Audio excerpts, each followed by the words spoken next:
Before kingdoms rose and fell, before the crown passed from hand to hand, there was a friendship so deep, so loyal, that it defied politics, bloodlines, and even the fear of death. This is the story of David and Jonathan, two young men brought together in one of history's most extraordinary friendships. One was a shepherd turned warrior, the other, a prince born to be king. But fate had other plans.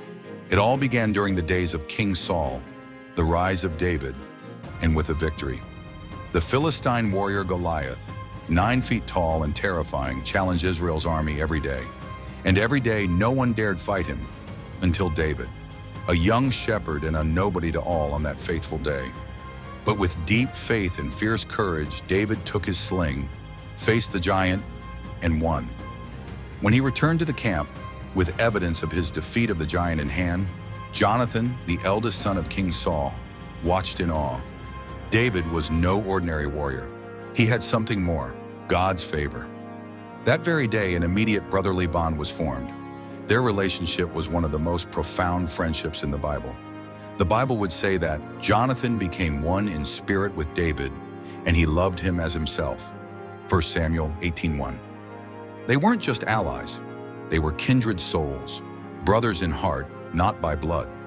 Despite being the heir to the throne, Jonathan selflessly supported David, even when his father Saul became jealous and sought to kill David.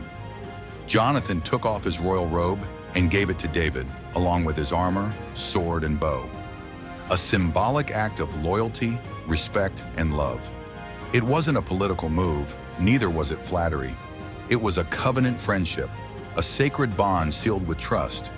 But the world around them was not so simple. King Saul, Jonathan's father, began to see something dangerous in David. King Saul's own people would sing, "Saul has slain his thousands, and David his tens of thousands." The crown, as a result, grew jealous, angry, and paranoid of the praise David received. He sensed the truth that Jonathan, his son, may have already known. David was chosen to be king. King Saul could not allow that to happen. Jonathan stood in an impossible place, the son of a king and the best friend of the king's rival. He could have chosen ambition and turned his back on David to secure his own claim to the throne, but he didn't. Jonathan chose instead to stay loyal, not to the crown, but to truth, to God, and to David. Jonathan would often warn David of Saul's plots. He protected and selflessly supported him, even when it meant standing against his own father. In one of their last meetings, Jonathan warned David of Saul's intention to harm him.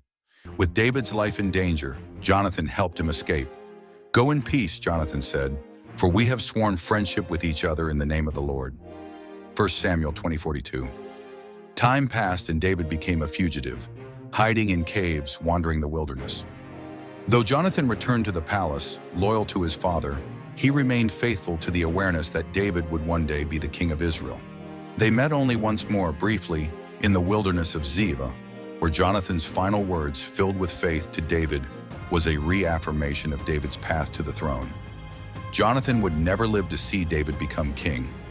Soon after their meeting, in battle against the Philistines, Jonathan met his end, alongside his father, King Saul. When David heard the news, he didn't celebrate the end of Saul's reign. He mourned, tore his clothes, and wept deeply for his brother Jonathan. He wrote a lament to honor their bond that still echoes through the pages of Scripture that transcend pride, power, and even death. In a world of ambition, betrayal, and war, David and Jonathan's friendship endured. David would go on to provide for and give a seat at his table for Jonathan's son, Mephibosheth. This act of kindness and generosity was rooted in the pact between David and Jonathan to assume the care for each other's family.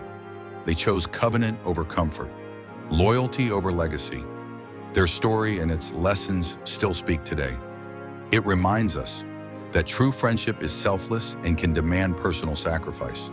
That integrity matters more than ambition, requiring us to value what is right above what is beneficial, and that loyalty can and is allowed to challenge authority.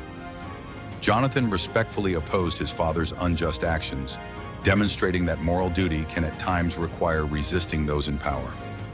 Long after their time, we still remember two young men on opposite sides of destiny who stayed united in heart: David and Jonathan. A bond beyond blood that is held up as a model of love, loyalty, and sacrificial support, influencing till current times views on ethical relationships.